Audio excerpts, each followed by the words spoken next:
Chicken gravy step by ஸ்டெப்பாக வதக்கி பண்ணாமல் ஒரே ஷாட்டில் எல்லாத்தையும் போட்டு விசில் விட்டு பண்ணுறது எப்படி பண்ணுறதுன்னு பார்க்கலாம். சிக்கன் ஆட் பண்ணிக்கிறேன்.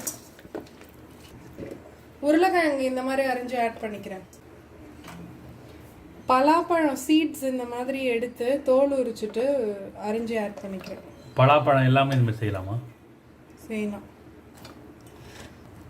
வெங்காயம் இந்த மாதிரி மின்ஸ் பண்ணிவிட்டு ஆட் பண்ணிக்கிறேன். எத்தனை வெங்காயம்? 2 பெரிய வெங்காயம். உருளைக்கிழங்கு இந்த பலாப்பழம் சீட்லாம் இருந்தால் ஆட் பண்ணிக்கோங்க. இல்லைன்னா வெங்காயம் தக்காளி மட்டும் இந்த மாதிரி நல்லா பொடிய வெங்காயம் அரைஞ்சிட்டு தக்காளி இந்த மாதிரி பேஸ்ட் மாதிரி அரைச்சி ஆட் பண்ணிக்கோங்க. எத்தனை தக்காளி?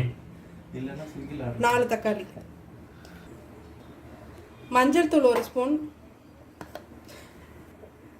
1.5 ஸ்பூன் குழம்பு மிளகாத்தூள்,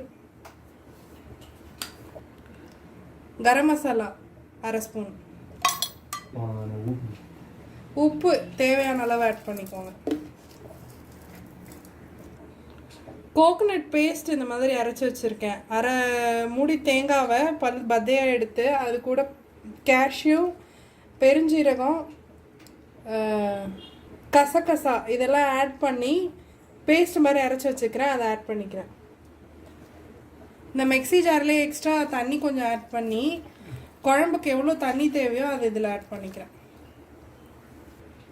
இந்த அளவுக்கு கருவேப்பிலை ஆட் பண்ணிக்கலாம். இப்போ இது எல்லாத்தையுமே கையாலே மிக்ஸ் பண்ணிடுங்க.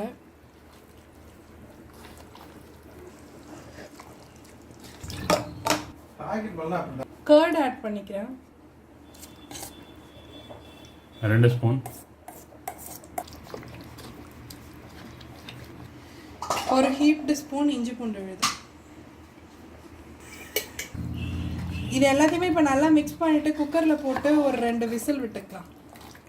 குக்கர் 2 விசில் விட்டுட்டு விசில் நல்லா இந்த மாதிரி அடங்கந்தும் திறந்துக்கலாம். வெந்துருச்சு.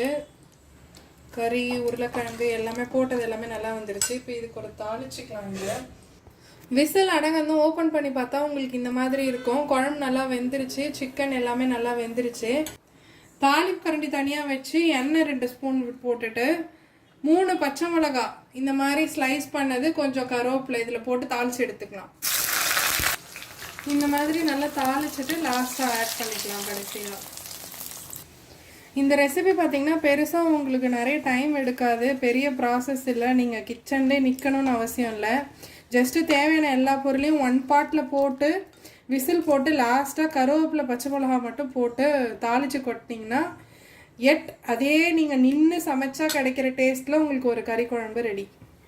இந்த வீடியோ பிடிச்சிருந்தா மறக்காம நம்ம சேனல் லைக் பண்ணுங்கள், ஷேர் பண்ணுங்கள், சப்ஸ்கிரைப் பண்ணுங்கள். நன்றி, வணக்கம் மக்களே. தேங்க்யூ, பாய்.